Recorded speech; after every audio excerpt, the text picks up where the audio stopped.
아멘. 네, 이 시간은 복의 근원 되시는 하나님이라는 제목으로 말씀을 좀 살펴보겠습니다. 야곱이라는 인물을 매우 폄하하는 경우가 종종 있습니다. 사실은 그렇지 않은데도 불구하고 교회 강단에서 때로는 종종 야곱이라는 인물을 폄하하면서 평가절하하는 모습들을 보곤 합니다.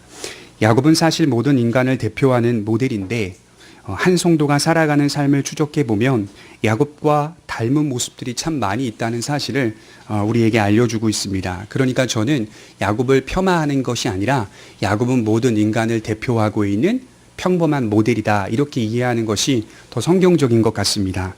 이기적인 모습과 거짓, 탐욕, 간사함 등 야곱이라는 인물 안에 담겨 있는 모든 모습들은 우리들의 모습과 흡사합니다. 가장 인간적인 모습을 잘 대변해주고 있는 사람이 야곱이라고 생각합니다. 때로는 신앙의 거장과 같은 모습으로 우리 앞에 보여지기도 합니다. 그러나 때로는 아주 작은 믿음만을 가지고 간간히 살아가는 야곱의 모습이 보여지기도 합니다. 그러나 여기서 우리가 주목해야 할 것은 야곱의 이야기는 절망보다는 희망이 더 크다는 사실을 우리에게 보여주고 있습니다. 그 모든 사람의 단점에도 불구하고 하나님께 끝없이 기대며 변화돼가는 야곱은 분명히 믿음의 조상답습니다. 믿음이란 결국 희망과 소망이 절망보다 크다는 사실을 보여주는 것이 믿음의 스토리입니다. 결국 절망보다 소망으로 마치는 이야기가 믿음의 이야기입니다. 우리의 부족함에도 끝없이 하나님께 기대는 이상 우리 인생은 하나님의 약속 안에서 이루어진다는 사실을 성경이 계속적으로 밝히고 있는 것이죠. 에베소서 2장 8절에 너희는 그 은혜로 인하여 믿음으로 말미암아 구원을 받았으니 이것이 너희에게서 난 것이 아니요 하나님의 선물이라, 이렇게 말씀하는 구절이 나오죠. 너희가 은혜로 말미암아 믿음을 얻었고 이 믿음은 하나님의 주권으로 말미암아 주신 선물이다, 이렇게 말씀을 하는 것이죠. 선물이 왜 중요하냐? 우리 스스로가 만들어낸 자력이 있는 선물이 아니라 하나님이 우리에게 부어주신, 누군가 우리에게 전달해 주신 선물이기 때문에 행위로 말미암아 우리 자신을 드러낼 수 있는 구멍이나 여지나 공간은 없다는 것을 밝히기 위해 바울은 지속적으로 믿음이라고 하는 것은 하나님의 선물로 주어지는 것이다, 이렇게 강조를 하죠. 바울 사도는 믿음은 하나님의 은총으로 주어지는 선물이라고 말했습니다. 여기서 선물이란 어떤 의미일까 깊이 생각해 보았는데요. 믿음이 선물인데 그 선물은 주어지고 끝나는 선물이 아니라는 점을 기억하셨으면 좋겠습니다. 주신 자가 끝까지 책임지는 선물이 믿음입니다. 유일하게 믿음이라고 말하는 것이, 믿음이라고 하는 단어가 선물이라고 말하는데 유일하게 선물이 주신 자가 끝까지 책임지는 것은 믿음밖에 없다, 이렇게 말할 수 있는 것이죠. 주어졌다고 주신 분의 손길이 끝나느냐? 성경을 보면 알 수 있듯이 주어졌다고 주신 분의 손길이 끝나지 않습니다. 주신 분이 끝까지 책임지는 것이 선물이고 믿음입니다. 야곱의 인생이 그런 것 같아요. 주신 분의 약속이 끝까지 책임지는 모습입니다. 신앙의 거장인 모습이 있으나 그럼에도 불구하고 주신 분의 은혜가 더 많이 부각될 수밖에 없습니다. 왜 그러죠? 인간의 삐끄덕거리는 인간의 연약함이 너무 많이 드러나기 때문이에요. 그러니 인간 자신을 드러낼 수 있는 여지가 없어요. 하나님께서 그런 모든 단점에도 불구하고 야곱을 어떻게 인도하시는지를 보여주고 있는 것이 주신 분의 손길이 끝까지 책임진다라는 의미인 것이죠. 야곱 이야기를 보면 저는 이상하게도 하나님이 더 많이 보입니다. 의도적으로 야곱 이야기는 하나님을 더 많이 보이도록 연출되고 소개되고 있습니다. 한 성도가 살아가는 삶이 이와 같다고 생각합니다. 결국 우리의 삶을 추적해 보면 자기의 의지와 결정, 노력보다는 하나님의 손길, 하나님의 약속과 하나님의 인도와 하나님의 이끄심이 더 많이 부각될 수밖에 없는 것입니다. 창세기 35장 9절에 보시면 오늘 본문 9절입니다. 야곱이 밧단 아람에서 돌아오매 하나님이 다시 야곱에게 나타나사 그에게 복을 주시고, 야곱이 지금 새로워질 필요성을 느꼈다고 지난주에 말씀을 드렸습니다. 하나님께서 베델로 올라가라 라고 명령을 하시자 야곱이 그 말씀 가운데 그 모든 것들이 떠오르기 시작했습니다. 이 말씀은 야곱 자신을 일깨우는 말씀이었고, 사람이 무언가를 깨달았을 때에는 말로 표현할 수 없는 기쁨이 생기면서 동시에 무언가를 하려는 의욕도 생기게 됩니다. 사람이요, 진리를 깨달았을 때에는 두 가지 모습으로 나타난대요. 하나는 기쁨으로 나타나고 또 하나는 무언가를 하고 싶은 의욕, 좀 살아가보고 싶은 의욕, 믿음으로 나아가고 싶은 의욕이 생기게 되어 있습니다. 야곱이 지금 하나님의 말씀을 듣고 새로워질 필요성이 느껴진 것이죠. 하나님 안에서 주어지는 깨달음이 야곱으로 하여금 새로워져야겠다는 다짐을 갖게 만들었고, 다짐만 있었던 것이 아니라 야곱 자신뿐만이 아닌 모든 가족들에게 새로운 마음과 새로운 다짐과 새로운 실천의 필요성을 계속적으로 권면해 주고 있었다는 것이죠. 그렇게 하여 야곱과 그의 가족들은 베델에 도착하게 됐습니다. 하나님의 뜻에 따라 마음을 새롭게 하여 순종하자. 하나님의 뜻에 따라 마음을 새롭게 하여 순종하자. 어떤 일이 일어났습니까? 야곱과 그의 가족들을 주변 민족들이 두려워했더라. 이렇게 말씀을 해요. 베델로 올라가자, 마음을 새롭게 하고 베델로 가자, 순종하자, 주변 민족들이 따라오지 못했다. 감히라고 하는 단어가 붙는데요. 감히 두려워서 추격하는 자가 없었더라. 5절에 그렇게 말씀을 하고 있어요. 순탄하게 야곱과 그의 가족들은 베델까지 올 수 있었습니다. 그리고 오늘 야곱이 베델에 도착하자 하나님이 다시 나타나셨더라. 이렇게 말씀을 하고 있어요. 다시 나타나심, 하나님의 뜻에 따라 순종하자 하나님의 다시 나타나심을 경험하게 된 거죠. 여러분, 하나님이 일하시는 방식 중 하나가 바로 우리들의 순종을 통하여 일하십니다. 그러니까 여러 방식으로 일하여 무조건 순종으로만 일하는 게 아니에요. 근데 한 방식이 뭐냐면 우리의 믿음을 통한 순종으로 일하시는 방식이 있어요. 그래서 칼빈주의, 특별히 장로교 신앙은, 건전한 신앙은 100% 하나님의 주권과 100% 사람의 노력과 의지를 강조합니다. 100% 하나님의 주권과 99% 사람의 노력이 아니라 100% 사람의 노력과 의지를 강조합니다. 그 사이의 결론은 하나님의 일하심으로 나타난다. 이것이 충족될 때에 하나님의 역사하심이 나타난다. 이렇게 강조를 해요. 야곱의 결단과 순종은 다시 나타나셔서 복 주시는 하나님을 경험하게 한 것이죠. 오늘 본문은 하나님의 복으로 구성된 말씀이에요. 신앙생활을 하다 보면 우리 주변에 다시 나타나시는 하나님을 경험하는 성도들이 있습니다. 다 쓰러져가는 사업장이 그의 믿음의 순종을 통하여 다시 일어나게 되는 경험. 중한 질병으로 고통을 받으며 살면서 그래도 인내하며 순수하게 하나님을 바라보며 섰더니 하나님 다시 나타나셔서 그에게 복을 내려주시는 경험. 부모와 자식과의 쌓인 감정의 문제, 원한의 문제, 두 손 들고 하나님만 의지했더니 다시 나타나 주셔서 담이 무너지고 사랑으로 해결되는 경험. 진금에 밀렸습니다. 이제는 진급을 할 수가 없습니다. 그럼에도 불구하고 하나님만 바라보며 원망하지 않았더니 다시 기회를 주셔서 승진으로 인도하시는 하나님. 이처럼 다시 나타나셔서 복 주시는 하나님을 경험했던 그런 역사들이, 그런 성도들이 얼마나 많은지 모릅니다. 우리 주변에 하나님을 만나서 문제를 해결받은 경험들이 많이 있는 사람들이 발견이 됩니다. 저도 제 삶 가운데 여러 문제들을 해결해 주신 하나님에 대한 경험과 은혜가 제 안에 확보되어 있습니다. 간증을 들어보면 한편으로는 위험하다고 생각합니다만 눈을 조금만 돌려보면, 부드럽게 눈을 갖다 보면 한편으로는 그의 인생 속에 하나님 그렇게 응답하셨고 복 주셨다는 사실을 부인할 수는 없습니다. 많은 성도들이 현실의 문제를 안고 살면서 오늘도 하나님 앞에 그 문제를 가지고 간구합니다. 건강의 문제나 자녀의 문제나 물질의 문제나 가족의 문제나 환경의 문제 등 이러한 문제들을 해결해 주시는 하나님을 경험한다는 말이죠. 왜 이렇게 계속 하나님께 갖고 나와 기도하고 간구하죠? 응답하시기 때문이거든요. 경험되기 때문이거든요. 130년간의 한국교회 역사 가운데 우리 믿음의 선배들의 신앙 속에는 언제나 항상 현실의 문제가 놓여 있었습니다. 하나님은 그러한 어려움을 안고 믿음으로 사는 우리 선배들의 기도들을 응답해 주셨습니다. 때론 사업장을 일으켜 세워주시기도 했으며 때론 건강을 치료해 주시기도 했습니다. 때론 가족의 문제가 해결되기도 했으며 때론 진급의 문제를 해결해 주시기도 했습니다. 제가 며칠 전에 건전한 신앙을 세워가는 한 교회 집사님께서 저에게 질문하시는 내용을 들었어요. 가만히 이 질문을 묵상해 보니까 정말 심각한 질문이더라고요. 이렇게 말씀하셨어요. 목사님, 복을 구하는 성도들의 자세가 무조건적으로 나쁜 것입니까? 현실적인 복을 구하는 것이 그렇게 나쁜 것입니까? 라는 질문을 저에게 했던 겁니다. 지금 이 질문은 건전한 교회를 다니는 성도님이 한 질문이에요. 전제가 뭐냐면 말씀 중심, 복음 중심, 진리 중심에 서 있는 교회를 다니는 건전한 성도님이 저에게 하신 질문입니다.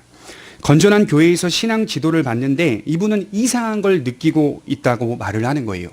현실적인 문제를 위하여 기도하기 원하는데 그것이 그 교회 안에서는 죄악처럼 느껴진다는 겁니다. 생각해 보십시오. 그것이 하나님 앞에 내 삶과 사업장과 직장과 건강과 내 자녀의 결혼 문제, 내 자녀의 진로 문제, 그걸 놓고 기도하기 원하는데 그렇게 기도하는 것 자체가 그 교회에서는 죄악처럼 느껴진다는 거예요.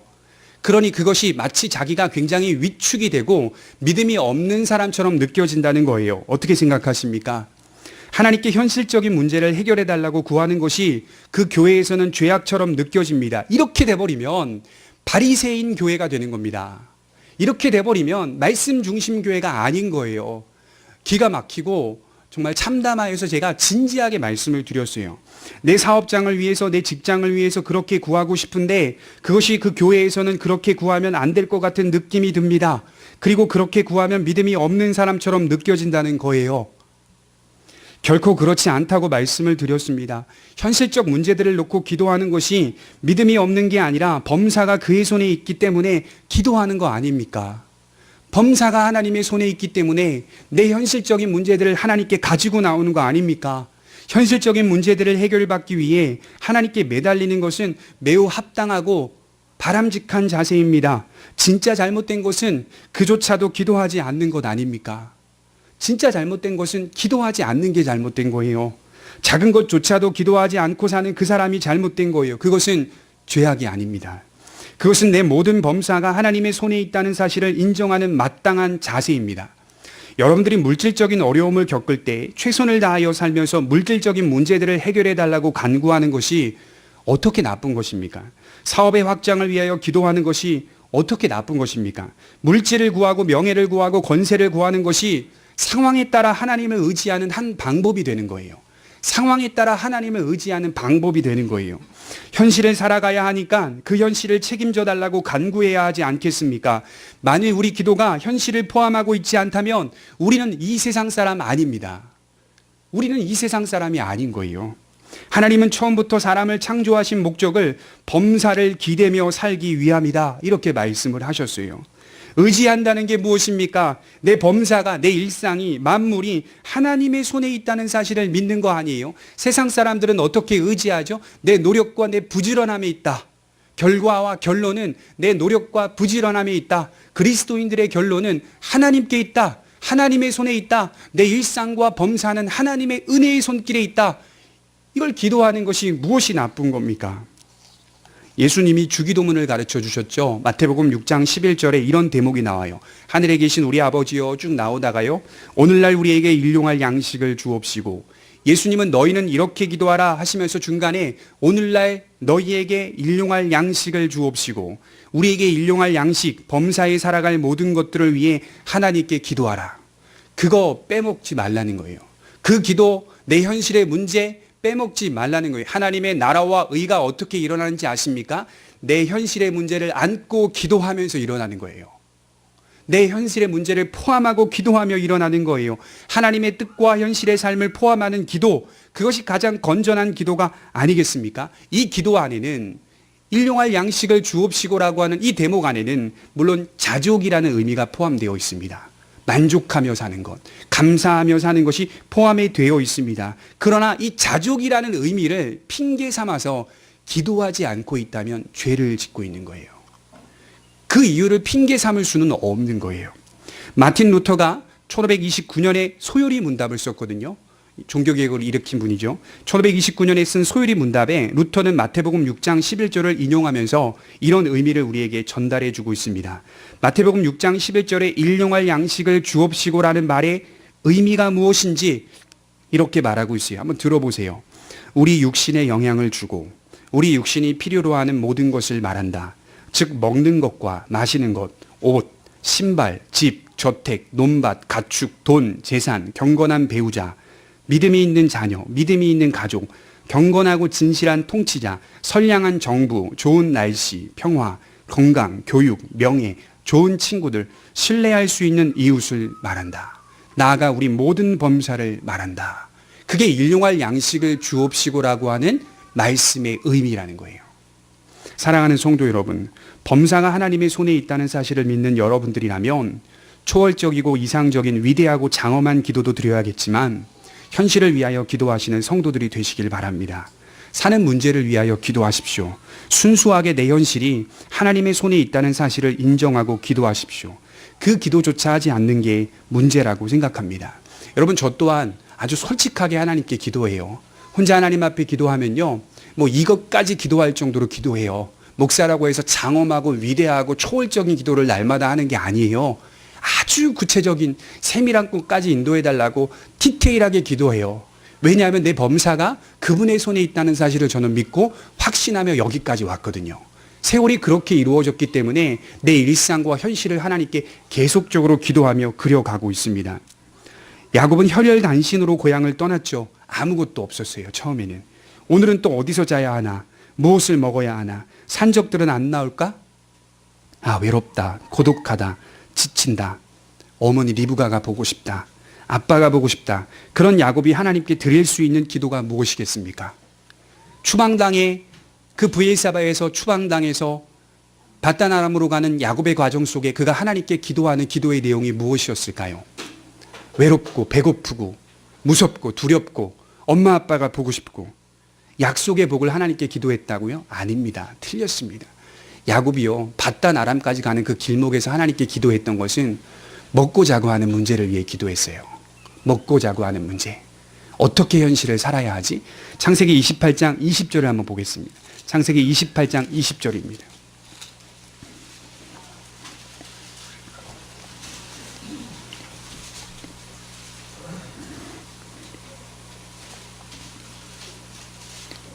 창세기 28장 20절과 21절 말씀 우리 같이 한번 보겠습니다. 같이 읽겠습니다. 시작. 야곱이 소원하여 이르되 하나님이 나와 함께 계셔서 내가 가는 이 길에서 나를 지키시고 먹을 떡과 입을 옷을 주시어 내가 평안히 아버지 집으로 돌아가게 하시오며 여호와께서 나의 하나님이 되실 것이요. 사는 게 힘든데 무슨 기도를 드릴 수 있겠습니까? 온통 현실적인 문제로 휘감고 있는데요. 먹고 살고 살아가기가 너무 힘든데요. 먹는 것, 입는 것, 이것이 야곱이 드린 기도의 전부였습니다. 다른 기도는 안 나와요. 먹을 것과 입을 것을 주시고 나를 지켜주시고 평안하게 다시 돌아오게 하신다면 여러분, 하나님께서 야곱에게 약속한 복의 내용은 드러나지 않는 것 같아요. 조건적인 소원을 합니다. 내 현실의 문제만을 가지고 하나님께 기도한다는 말이죠. 현실에 발을 딛고 사는 이상 현실 문제를 초월하여 살 수는 없습니다. 신앙은 하나님의 진리를 바라보아야 하는 것이지만 언제나 무엇과 함께 가냐면 현실의 문제와 함께 가는 거예요. 하나님의 나라에 대한 약속, 믿음에 대한 소망, 이런 모든 소망은 내가 지금 땅에 발을 딛고 있는 사업장, 직장, 내 가정, 내 자녀의 진로 문제, 내 삶의 모든 문제와 함께 가는 거예요. 함께, 복합적으로 가는 거예요. 현실을 무시하고 현실을 배제하고 하나님의 나라와 의만을 구하고 있다면 위선적일 수 있는 겁니다.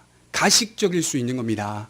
조심해야 되는 것. 이것이 건전한 교회가 안고 있는 단점이 될 수 있습니다. 이렇게 돼버리면 굉장히 위험할 수 있습니다. 하나님의 섭리 안에서 자녀 앞에 놓인 진로를 위해 기도해야 되고, 결혼을 위해 기도해야 되고, 직장을 위해 기도해야 되며 사업장을 위해 기도해야 합니다. 이러한 모든 것들이 하나님께서 분명 허락하신다면 응답될 거라고 믿고 가지고 나와야 돼요. 그리고 우리는 현실에서 경험하며 신앙을 세워가는 겁니다. 그래서 신앙이 경험한다는 말이 뭐예요? 내 현실적 문제들이 해결되는 걸 경험하면서 복음이 그 안에 스며들어 잘 적용되는 거 아니겠습니까? 그래서 경험적인 신앙은요, 흔들림이 없다 그러잖아요. 경험적 신앙, 강한 신앙이라고 말하잖아요. 이렇게 되면 굉장히 건전한 신앙으로 발전할 수 있습니다. 문제는, 여기서 문제가 발생하는 이유는 현실적인 복이 하나님이 주시는 전체 복이라고 생각하기 때문입니다. 내 현실의 문제를 해결하시는 하나님의 복이 전체의 복이라고 생각하니까 문제가 생기는 거예요. 그리고 성도들이 그런 하나님을 만들고 원하고 있기 때문입니다. 기독교 신앙이 가장 강조하는 가르침이 현실적 복입니까? 물질과 명예와 권력의 복입니까? 아니잖아요. 예수님의 진리가 현실만을 반영한다고 우리가 믿고 있습니까? 아니잖아요. 이런 말이 있어요. 본말이 전도된다. 주객이 바뀐다. 이런 말이 있죠. 주와 객이 바뀌죠. 본말이 전도되죠. 본질을 잃어버리고 부수적인 것들이 무엇이 돼버릴까요? 본질이 돼버리는 이런 현상. 이게 위험한 거. 이걸 기복주의라고 말하는 거예요. 이게 왜 위험하는지 제가 책을 찾아보니까 무슨 일이 생기냐면 신앙과 양심을 현실적 탐욕에 따라 언제든지 버릴 수 있다. 이렇게 적혀 있어요. 신앙과 양심을 현실적인 탐욕에 따라 언제든지 버릴 수 있다. 제가 이거 보면서 느낀 게 뭐냐면요. 그런 사람들은 가만히 냅둬도 교회 밖으로 떠나갑니다. 네, 확신하건대. 좀 길지만 가만히 내버려둬도 말씀이 바르게 선포되고 있는 교회는 언젠간 떠나가게 되어 있습니다. 그런 사람은 내쫓을 필요 없어요. 말씀을 바르게 증거하고 진리가 무엇인지 잘 전파하면 자연스럽게 나갑니다. 그걸 뜯어고치려고 이렇고 저렇고 얘기하면 짐만 빠져요. 힘만 빠져요. 그러니 교회는 더 본질적, 본말이 전도되지 않도록 균형 있게 잘 세워갈 때 그런 사람들, 탐욕이 있는 사람들은 신앙과 양심을 언젠가는 버릴 수 있습니다. 상황과 환경에 따라 신앙과 양심을 언제든지 버릴 수 있습니다. 이게 바로 기복주의입니다. 그래서 참된 진리를 추구하는 사람들은 남게 돼 있습니다. 왜냐하면 하나님의 섭리를 믿고 제일 중요한 게 뭐죠? 더 큰 복을 바라보기 때문에. 지금 있는 복이 아니라 더 큰 복을 날마다 내 안에 심어놓고 있기 때문에. 기독교 신앙은 하나님으로부터 받은 현실적인 복들을 어떻게 영적인 복으로 이어갈 수 있는가? 이게 과제예요. 하나님이 우리에게 주신 여러 가지의 자원과 복들을 어떻게 영적인 복으로 이어갈 수 있는가? 어떻게 그것을 하나님의 나라와 의를 위하여 이어갈 수 있는가? 바로 그 핵심을 놓쳐서는 안 됩니다. 언제나 항상 영원한 생명과 영원한 가치, 영원한 사랑과 관련되어 있기는 하지만 이것이 굉장히 중요하지만 우리는 날마다 싸워가야 할 필요성이 있는 거예요. 여러분 마태복음 6장을 한번 보겠습니다. 마태복음 6장 24절입니다. 예수님이 굉장히 중요한 말씀을 던져주고 계시는데요. 마태복음 6장 24절입니다.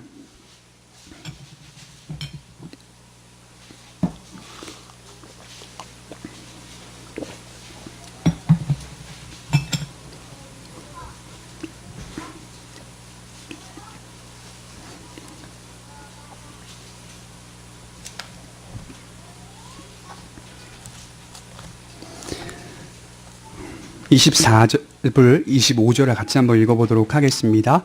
시작. 한 사람이 두 주인을 섬기지 못할 것이니 혹 이를 미워하고 저를 사랑하거나 혹 이를 중히 여기고 저를 경히 여김이라. 너희가 하나님과 재물을 겸하여 섬기지 못하니라. 그러므로 내가 너희에게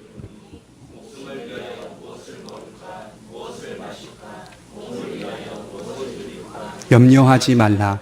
목숨이 음식보다 중하지 아니하며 몸이 의복보다 중하지 아니하냐. 재물의 위험성을 이야기하는데 좀 독특한 문장이 나와요. 재물을 섬기는 상황까지 간다고 예수님이 말씀을 하는 거예요. 그래서 재물이라고 하는 이 돈, 물질이라고 하는 이 돈에, 이 단어에 섬기다라고 하는 둘레오라고 하는 단어를 붙였어요. 그럼 여러분 우리가 보통 돈이라고 하면 물질이라고 하면요. 그건 악한 것도 아니고 그건 선한 것도 아닌 중립의 것으로 이해하잖아요. 중립의 것. 근데 그렇지 않다는 거예요. 예수님은 물질이라는 것들을 어떻게 설명하냐면 여기 한글 번역에는 재물로 지금 번역을 했는데요. 헬라어 원문에는요. 맘모나스, 맘몬이라고 번역이 됩니다. 그러니까 다시 말해서 맘몬 신, 당시에 섬기고 있는 신을 말하는 거예요. 그러니까 신이기 때문에 뒤에 둘레오라고 하는 섬기다라는 단어가 나오는 거예요. 사람들이 재물을 어느 지경까지 붙잡고 있다는 거죠? 신, 초월자로 붙잡는. 그러니 재물을 어떻게 한다는 거예요? 복종하다, 섬기는 자세까지 취한다는 거예요. 섬기는 자세. 기독교의 안에서 기독교 신앙을 믿는 사람들 가운데서 이런 자세가 문제가 있다는 거예요. 이런 자세가.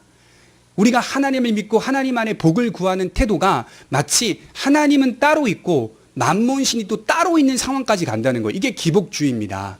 재물을 숭배하고 섬기는 지경까지 가는 게 문제라는 거예요. 우리는 재물을 숭배하고 섬기는 사람이 아니라 하나님을 섬기면서 그 안에서 주어주시는 하나님의 복, 은혜들을 경험하며 사는 사람들 아닙니까?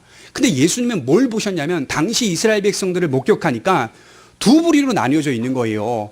두 개 다 양손에 쥐고 있는 사람들을 목격하는 거예요. 재물신, 그 다음에 하나님, 같이 주며 신앙생활하고 있는 사람들을 목격하는 겁니다. 여러분 플라톤이라고 하는 철학자가요. 인간의 육신, 인간의 삶을 지배하는 건 관념론. 그래서 관념이 인간의 삶을 지배한다 이렇게 말하기도 했습니다. 그리고 뭐 인도의 뭐 힌두교나 또 우리나라의 불교 이런 불교의 정신은요. 유심론, 마음이 정신이 육체를 지배한다라고 말했어요. 이 사상 두 개를 깬 사람이 19세기의 칼 막스라고 하는 사람인데요. 그렇지 않다. 인간을 지배하는 건 유물론, 물질이, 돈이 인간을 지배하게 될 것이다. 누가 맞았죠? 막스가 맞았잖아요. 지금 지배하는 게 인간의 정신이 인간의 육신을 지배합니까? 마음이 인간을 지배합니까? 아닙니다. 흘러가는 모든 상황을 보세요. 우리의 컨디션은 물질에 의해 지배를 받아요. 막스는 그걸 정확하게 보고 있었어요. 그런데 재미있는 건 뭔지 아십니까? 칼 막스 이전에 예수님이 정확하게 보고 계신 거예요. 예수님이. 지금 그렇게 말씀하시는 거예요. 재물을 숭배하는 지경까지 갈 것이다. 인간의 악한 본성이 다 너무 많이 고장나 버려가지고 재물신, 만몬신을 숭배하며 살아가고 있는 이 모습, 이게 기독교의 안에서도 있기 때문에 문제가 생긴다, 이렇게 말씀을 하는 겁니다. 이게 바로 본말이 전도된다, 주객이 전도된다, 이렇게 말씀을 하고 있는 거예요. 여러분, 우리가 어떻게 할까요? 이것을 어떻게 극복할 수 있을까요?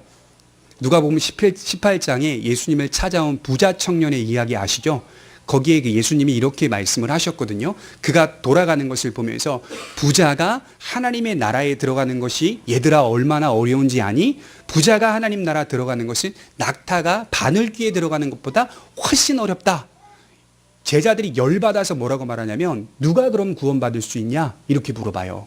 그 다음 장면이, 그때 예수님 뭐라고 말씀하시냐면 무릇이라고 하는 단어가 보편적인 이런 뜻이에요. 일반적인 무릇, 사람으로는 할 수 없으되 하나님으로는 하실 수 있느니라. 모든 사람이 다 안 된다는 거예요. 이게 진짜 중요한 겁니다.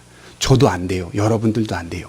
재물의 지배에 우리가 벗어날 수 있다고요? 안 됩니다.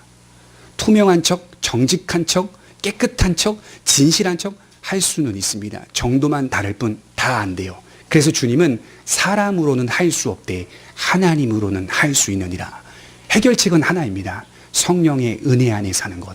하나님의 은총을 바라보고 자비를 목격하고 자비를 붙잡고 살 때 양손 쥐지 않는 겁니다. 하나님이 주신 능력과 도움으로 거기에 지배받지 않으면서도 균형 있게 하나님을 섬기며 살아갈 수 있다라고 주님은 말씀을 하고 있는 겁니다. 우리가 섬겨야 할 대상이 누구죠? 만몬, 물질은 아니잖아요. 하나님이잖아요. 하나님만을 믿고 그분이 주시는 응답하심, 그분이 주신 복들을 바라보고 기대하는 것은 건강합니다. 중요한 것은 뭐냐면 우리가 양손으로 쥐려고 하니까 이게 문제가 되는 겁니다. 매일매일 우리는 애써가야 할 싸움이 우리 앞에 놓여 있는 겁니다. 여러분, 신앙은요, 제가 볼 땐 그래요. 누구와의 싸움일까요? 자신과의 싸움인 것 같아요. 아무리 생각해봐도. 여기저기 들어보면서 저건 정의로워, 저거는 정의롭지 않아, 이렇게 해봤자 이렇게 나아가는 것도 중요하지만 결국 중요한 건 나는이라고 하는 질문이 생기는 거예요. 스스로에게 묻게 되는 거예요. 신앙이라고 하는 것은 결국 나와의 평생 동안의 싸움입니다. 하나님만 의지하며 하나님의 은혜를 바라보고 있는가? 이 싸움을 여러분들과 저는 계속하셔야 됩니다. 세겜에 안주하려는 야곱에게 나타나신 하나님, 그의 마음을 아셨습니다. 두 때나 세 때나 이룬 재산, 재물, 명예, 권세, 거기에 안주하려는 야곱을 아셨습니다. 하나님께서는 말씀하셨어요. 베델로 올라가라. 지금 야곱은 안정적인 사람이 된 겁니다. 여러분, 지금 베델에서 야곱이 예배하잖아요. 그 상황을 한번 들여다보면요, 가난합니까?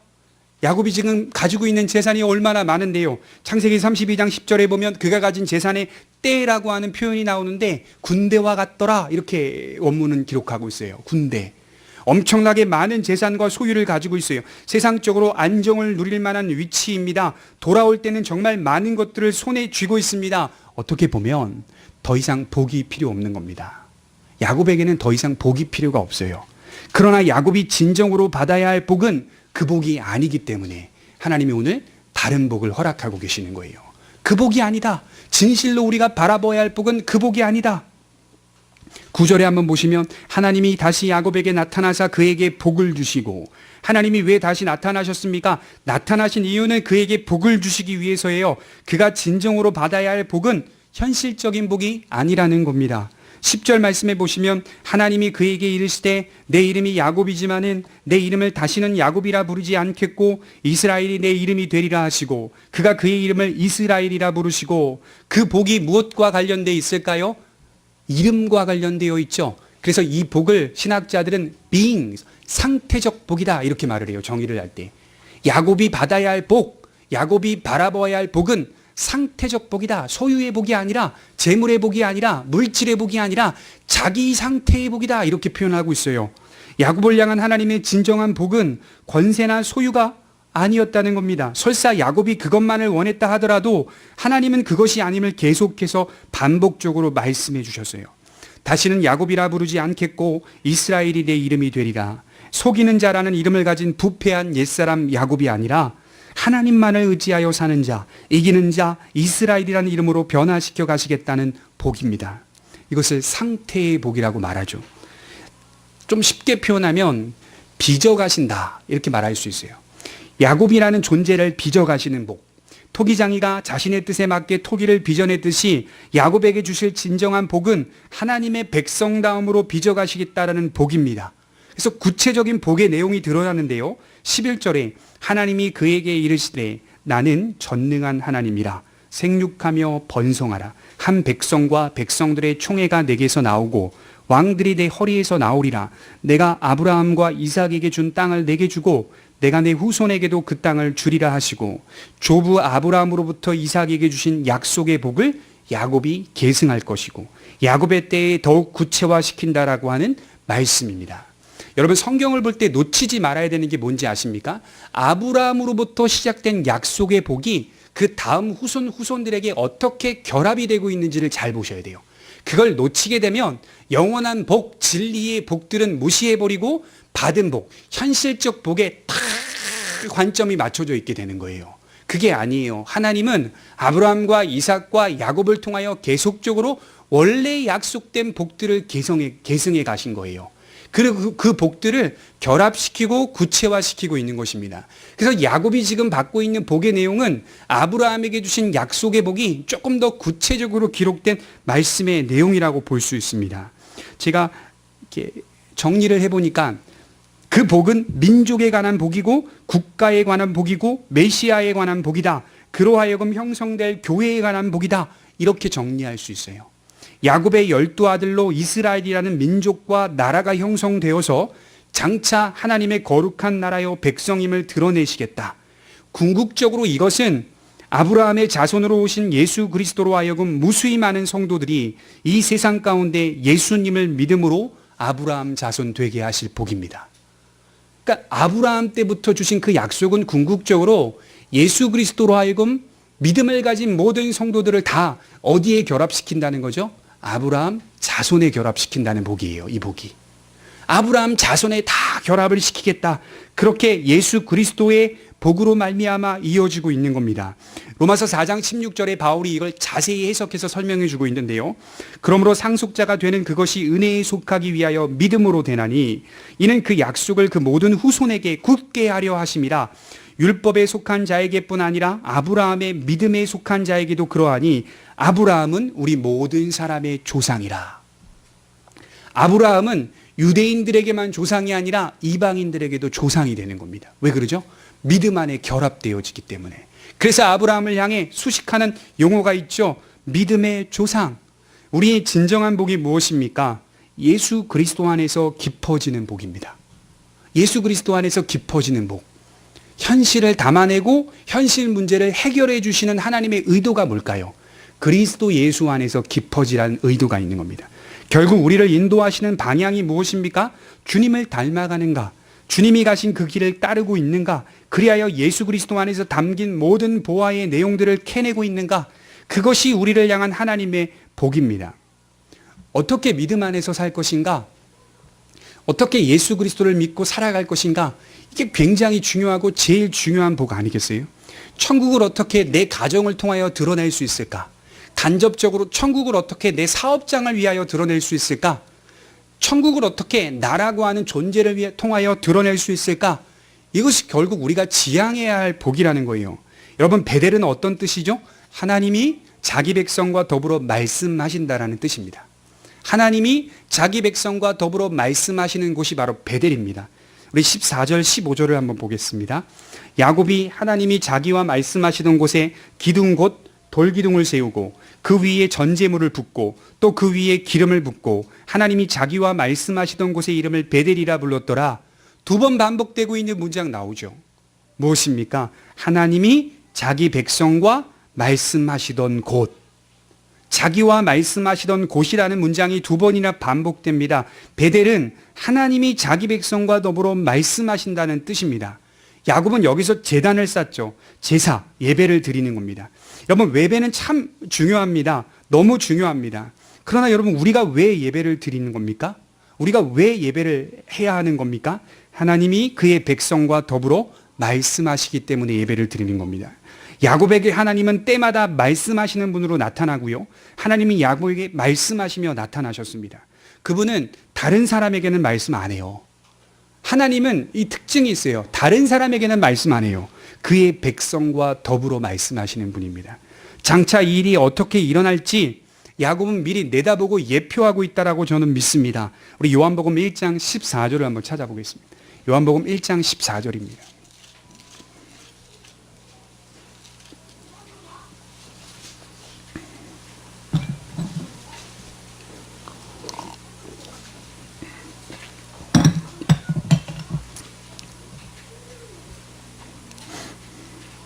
요한복음 1장 14절과 16절을 한번 보도록 하겠습니다. 제가 읽어드리겠습니다. 말씀이 육신이 되어 우리 가운데 거하심에 우리가 그의 영광을 보니 아버지의 독생자의 영광이요 은혜와 진리가 충만하더라. 우리가 다 그의 충만한 데서 받으니 은혜 위에 은혜로라. 말씀이 육신이 되어 우리 가운데 거하셨다. 예수님 안에 거한다는 건요, 말씀이 우리 안에 거한다는 거 아니겠어요? 다른 말로 하나님이 그의 백성들 안에 거하며 말씀하신다는 거 아닙니까? 우리가 무엇을 바라보아야 하는지, 무엇을 붙잡으며 살아야 하는지 말씀으로 거하신다. 구약과 신약의 명백한 차이가 여기에 있습니다. 구약과 신약의 명백한 차이, 우리 안에 말씀이 거하신다는 것이 신약 성도들의 복입니다. 그 길을 예수님이 여셨습니다. 여러분, 다시 본문에 보시면요, 구약은 임재하시고 올라가십니다. 우리 본문 13절을 한번 보겠습니다. 하나님이 그와 말씀하시던 곳에서 그를 떠나 올라가니라. 구약은 임재하고 올라가는 표현들이 많은 성경의 본문에서 나타납니다. 그러나 신약은 임재하셔서 올라갔다는 말이 있어요, 없어요? 없잖아요. 신약 성경 잘 찾아보시면요, 신약은 하나님께서 임재하시고 거하신다라는 표현을 계속적으로 우리에게 증언하고 있습니다. 신약은 임재하셔서 날마다 거하십니다. 그리고 그 성도 안에서 말씀으로 알려주십니다. 특정한 장소가 아니라 우리 안에 날마다 거하시는 것이 신약의 약속입니다. 요한복음 14장 22절에 이렇게 말해요. 가룟이 아닌 유다가 이르되 주여 어찌하여 자기를 우리에게는 나타내시고 세상에는 아니하려 하시나이까? 예수께서 대답하여 이르시되 사람이 나를 사랑하면 내 말을 지키리니 내 아버지께서 그를 사랑하실 것이요 우리가 그에게 가서 거처를 그와 함께 하리라. 그의 안에서 거처를 삼겠다, 이렇게 말씀을 하는 거죠. 어디에 거처 삼으시겠다고요? 내 안에 거처 삼으시겠다. 여러분, 여러분들 안에 거처가 있는 거예요. 하나님의 거처. 그리스도께서 여러분들 안에 임하고 임재하고 계신다면 날마다 그의 백성과 더불어 말씀하고 계시는 겁니다. 거처 삼고 계시는 거예요. 믿음 안에 사는 성도 안에서 거처를 삼으시고 말씀하시는 겁니다. 거처를 삼으시겠다. 이게 얼마나 큰 복입니까? 어떻게 하면서 거처를 삼냐면요, 그를 사랑하면서, 이렇게 적혀 있어요. 그를 사랑하실 것이요 우리가 그에게 가서 거처를 그와 함께 하리라. 그를 사랑하면서 거처를 삼겠다, 이렇게 말씀을 하는 내용이 나와요. 장소에 국한되어 하나님을 만났던 야곱과 이스라엘 백성들의 불편함과는 차원이 다른 날마다 우리 안에 더불어 교통하시며 말씀으로 역사하시는 하나님을 다른 곳이 아니라 내 안에 소유했다는 것이 얼마나 큰 은혜이며 감사의 제목인지 우리는 다 알 수 없습니다. 여러분, 왜 우리가 공예배를 통하여 은혜를 받는지 아십니까? 각각 임재하셔서 거처 삼으시며 그 안에 거하시는 그리스도 안에서의 연합이 공동체로 모여 예배할 때 우리가 서로가 서로를 말씀 안에서 확인하는 거 아니겠습니까? 확인하며 은혜를 누릴 수밖에 없어요. 그게 살아있다라는 증거예요. 우리가 다 우리 안에 거처 삼으신 하나님을 믿고 있고 그 믿음이 어떤 내용으로 드러나는가 말씀으로 알리시는, 자기 백성에게 더불어 교통하시는 분으로 우리 안에 드러나기 때문에 우리가 서로 공감할 수 있는 겁니다. 그리고 그 말씀은 항상 참된 복으로 우리를 인도해 가십니다. 우리에게 응답하신 현실의 모든 축복들을 전체 기독교 신앙으로 귀결시키지 마시기 바랍니다. 우리가 하나님 앞에 기도하여 경험을 쌓죠. 직장과 사업장과 내 자녀의 문제, 진급의 문제, 건강의 문제, 하나님 해결해 주시고 문제를 응답해 주시기도 합니다. 그런 경험들을 기독교 신앙 전체로 귀결시키면 안 돼요. 위험해진다는 거, 그게 위험해지는 겁니다. 하나님 그런 역사와 응답과 체험을 주신다면 반드시 무엇을 우리에게 말씀하시는지를 귀를 기울이셔야 됩니다. 그리고 그 말씀이 지향하는 곳이 영원한 언약의 복이라는 사실을 기억하셔야 됩니다. 그것보다 더 나아가 우리가 진정으로 바라보아야 할 참된 복을 바라보는 영적인 눈이 있는 성도들이 되시기를 바랍니다. 제가 자주 인용하죠. 제가 엄청나게 감동을 받았던 영화 가운데 한 눈이 먼 맹인이 교회에 와서 청소를 하는데 말하잖아요. I was once blind, now I see. 내가 전에는 볼 수 없었지만 이제는 볼 수 있습니다. 교회에 방문한 사람이 당신은 지금도 눈이 멀었잖아. 아닙니다. 나는 볼 수 있습니다. 그렇게 말하면서 교회에서 청소를 해요. 그 영화는 원래 그 스토리가 아니에요. 근데 저는 그 대사에서 너무나 큰 감동을 받았어요. 우리는 볼 수 있는 거 아닙니까? 본다고 해서 보는 자가 아니라 본다고 하여도 못 보고 있다. 주님 그렇게 말씀하셨거든요. 눈이 있어도 보지 못하고 귀가 있어도 듣지 못하고 어떻게 이런 일이 일어나죠? 우리는 보고 있고 듣고 있는 거거든요.